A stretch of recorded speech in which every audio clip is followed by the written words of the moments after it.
Hello students, इस video में हम यूनिट सॉल्यूशन का एनसीईआरटी न्यूमेरिकल सॉल्व करेंगे। स्टेटमेंट देखो क्या है। Determine the amount of calcium chloride I equal 2.47 dissolve in 2.5 litre of water such that its osmotic pressure is 0.75 atmosphere at 27 degree Celsius. ठीक है, यहाँ पर देखो हमारे पास जो कैल्शियम क्लोराइड है वो सोल्यूट है और वाटर क्या है, सॉल्वेंट है। अब देखो यहाँ पर जो कैल्शियम क्लोराइड है वो 2.5 लीटर ऑफ वाटर में डिज़ोल्व किया गया और उसका ऑस्मोटिक प्रेशर कितना, 0.75 एटमॉस्फेयर, और टेम्परेचर कितना है, 27 डिग्री सेल्सियस। अब हमें क्या निकालना है कि ये जो कैल्शियम क्लोराइड वाटर में डिज़ोल्व किया है ये कितनी अमाउंट में डिज़ोल्व किया है, ये निकालना है। हमने क्या निकालना है, कैल्शियम क्लोराइड की अमाउंट निकालनी है कि ये कितनी अमाउंट में वाटर में डिज़ोल्व हुआ है। ठीक है, ये निकालना है।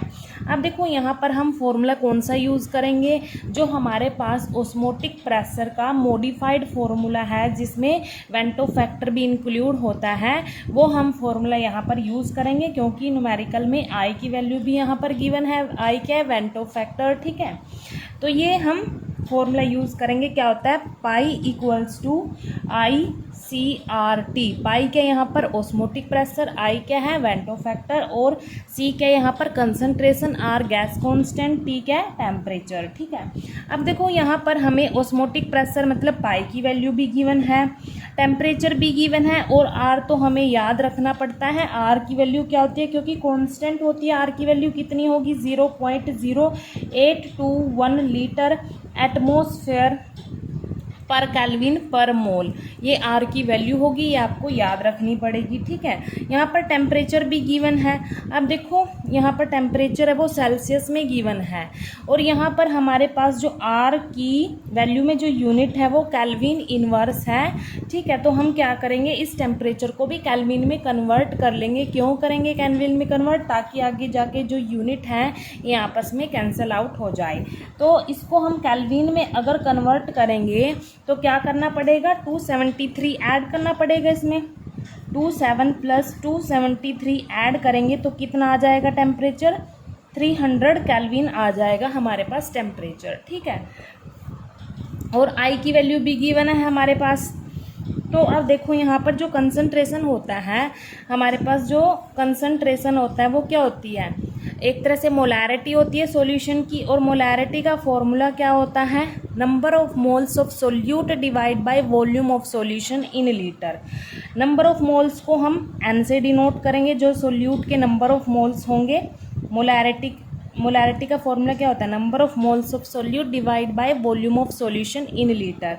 नंबर ऑफ मोल्स को मैंने एन से डिनोट कर दिया और वॉल्यूम ऑफ सॉल्यूशन को मैंने वी से डिनोट कर दिया, और ये किस में है, लीटर में है। तो मैं सी की जगह क्या पुट कर सकती हूँ इस फॉर्मूले में, एन डिवाइड बाय वी। तो यहाँ पर pi equals to I multiply N divide by V R T आ जाएगा, ये फॉर्मूला आ जाएगा अब। ठीक है, अब क्या करेंगे हम, यहाँ पर जो भी न्यूमेरिकल में हमें वैल्यूज़ गिवन है इसमें पुट कर देंगे। ठीक है, तो पाई की वैल्यू अगर यहाँ पर हम पुट करेंगे, यहाँ पर देखो पाई की वैल्यू क्या है, 0.75 एटमॉस्फेयर है, 0.7 एटमॉस्फेयर। ठीक है, और आई की वैल्यू कितनी है यहाँ पर, 2.47। देखो आई की वैल्यू 2.47, और यहाँ पर एन क्या है, नंबर ऑफ मोल्स हैं सोल्यूट के, वो हमारे पास है नहीं यहाँ पर। ठीक है, तो हम क्या करेंगे, पहले इस फॉर्मूले को यूज़ करके यहाँ से मोल्स निकाल लेंगे सोल्यूट के, फिर उन मोल्स से हम क्या करेंगे, जो कैल्शियम क्लोराइड है उसका एक्चुअल मास निकाल लेंगे। ठीक है, तो पहले क्या करेंगे, हम यहाँ से एन की वैल्यू निकाल लेंगे। ठीक है, तो यहाँ पर जो वॉल्यूम है वो कितना है, 2.5 पुट कर देंगे, 2.5 लीटर है। उसके बाद आर की वैल्यू कितनी है, आर की वैल्यू पुट कर देंगे 0.0821 लीटर एटमॉस्फेयर पर केल्विन पर मोल। मल्टीप्लाई में क्या है, टेम्परेचर कितना है, 300 केल्विन। अब देखो जी, यहाँ पर जो भी यूनिट कैंसिल होती है ना उसको कैंसिल कर देते हैं। देखो एटमॉस्फेयर से यहाँ पर एटमॉस्फेयर कैंसिल हो जाएगा, ये लीटर से ये लीटर कैंसिल हो जाएगा, केल्विन से केल्विन इनवर्स कैंसिल होगा। अब हमारे पास जो यूनिट बची है वो क्या बची है, मोल इनवर्स बची है। ठीक है, अब देखो यहाँ पर हम इनको रीअरेंज कर लेते हैं। मतलब जो n है जो हमने यहाँ पर निकालनी है, n की वैल्यू ये एक साइड रखेंगे और जो ये कॉन्स्टेंट टर्म है ये सारी हम एक साइड रखेंगे। ठीक है, तो n को हम एक साइड रखेंगे, मतलब मैंने ये रीअरेंज कर दिया। यहाँ पर देखो जो 0.75 ये डिवाइड में इधर आके मल्टीप्लाई में आ जाएगा इसके 2.5, और ये सारी टर्म है जो डिवाइड में आ जाएंगे इनके 2.47 मल्टीप्लाई 0.0821 मल्टीप्लाई 300। यहाँ पर ये मोल इनवर्स यूनिट साथ में चल रही थी इसके। ठीक है, देखो मैंने क्या किया, n तो मैंने इधर ही रहने दिया और जो ये सारी कांस्टेंट टर्म है मैं इस साइड लेके आ गई। ठीक है, अब देखो इनको हम सोल्व करते हैं।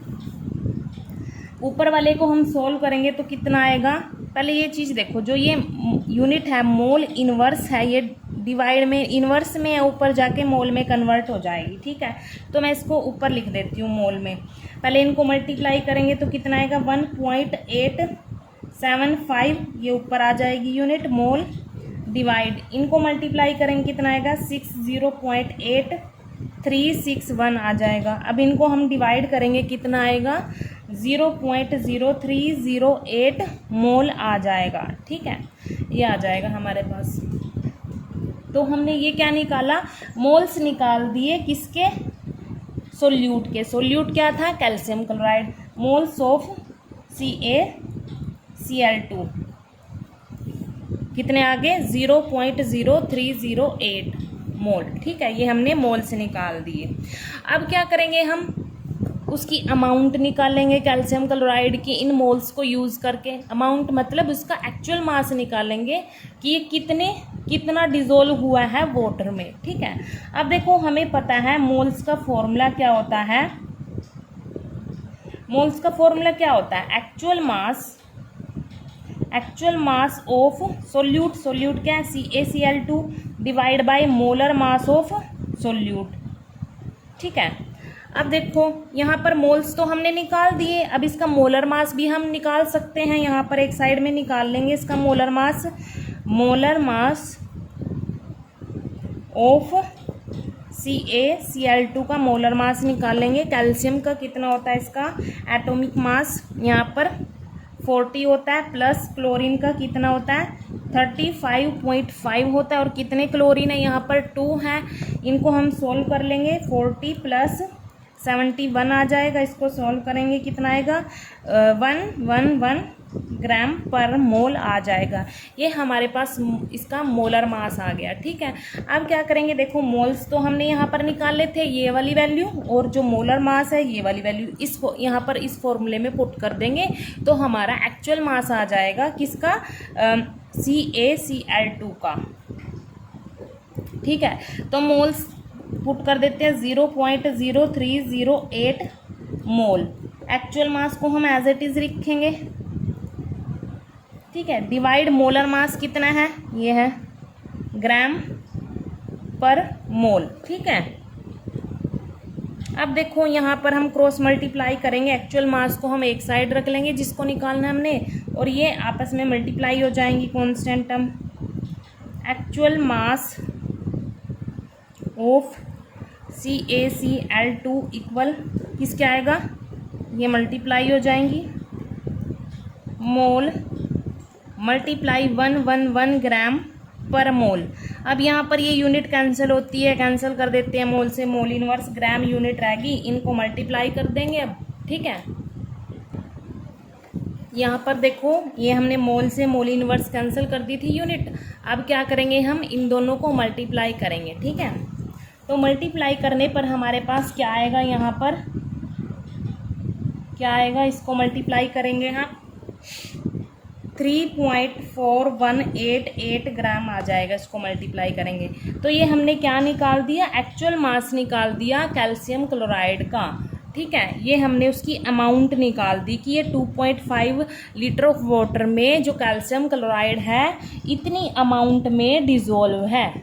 ठीक है, जो कैल्शियम क्लोराइड है वो इतनी अमाउंट में वाटर में डिज़ोल्व है। 3.5 लीटर ऑफ वाटर में कैल्शियम क्लोराइड इतना डिज़ोल्व है, 3.4188 ग्राम। यहाँ पर लिख देते हैं